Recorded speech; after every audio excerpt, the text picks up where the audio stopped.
Banks give you loans, banks send you checkbooks you never use, banks even text you when your account is overdrawn. Banks are so important that when they get into a mess, the government bails them out, unlike the rest of us. But did you know that the banks that exist today, maybe even the bank that you use, were built off the back of slavery? Empires of Dirt, a show about Europeans getting rich at the expense of everyone else. From 1619, 11 million African men, women, and children were stolen from their homes and put to work on the sugar, tobacco, and cotton plantations of America and the Caribbean. Their forced labor helped build Britain into a global superpower.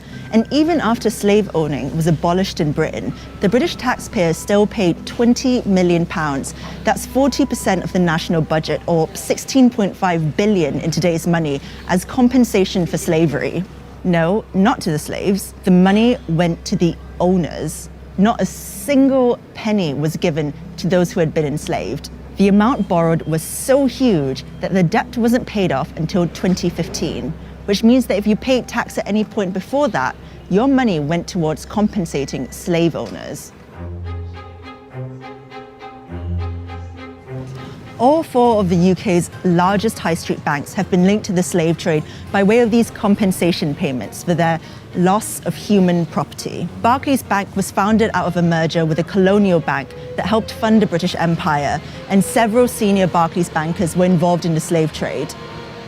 Through HSBC's merger with Midland Bank, one of its first managers, George Pollard, received £230,000 of today's money from British taxpayers as compensation. In exchange, he gave up 134 enslaved people on the Caribbean island of Nevis in the 1830s. The president of Lloyds Bank, John White Cater, also received compensation for estates in Jamaica in 1835.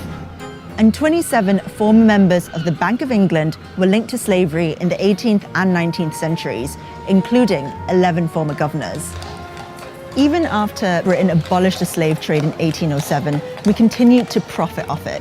Bankers just pivoted to indirect means of making money from the exploitation and trafficking of human beings. The City of London provided the finance for slave traders all around the world, and loans were one way of making money. So a British bank would loan money to a US plantation owner to buy more slaves or agricultural equipment.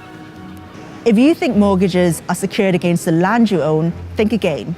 So-called plantation mortgages, where US slave owners would borrow money from British banks, were secured against the value of the slaves they owned, not their land. The Royal Bank of Scotland offered plantation mortgages. So did Barclays. These mortgages were then bundled into bonds and sold to investors all over the world. When the US slave owners made repayments, the people who owned those bonds made a small profit. The City of London has defined British wealth for hundreds of years. Money comes in and money goes out to countries all over the world, and our status as a global power rests on our financial institutions. But the labor that built many of these institutions was enslaved.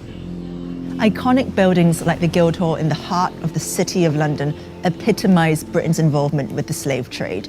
Between 1660 and 1690, 15 Lord Mayors of London were shareholders in the Royal Africa Company, which shipped more African slaves to the Americas than any other institution in the history of slavery.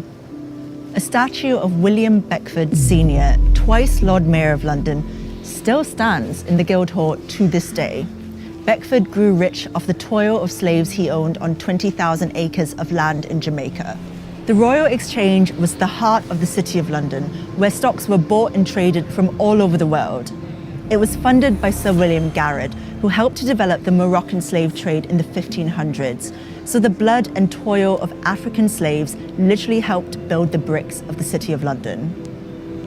Following the Black Lives Matter protests, the insurance company Lloyds of London agreed to pay reparations to black community groups for its involvement in the slave trade. Campaigners are calling on the banks to follow suit. So when you go to withdraw cash from an ATM, remember that it was your bank that was complicit all those years ago. Slavery built the financial institutions we use today.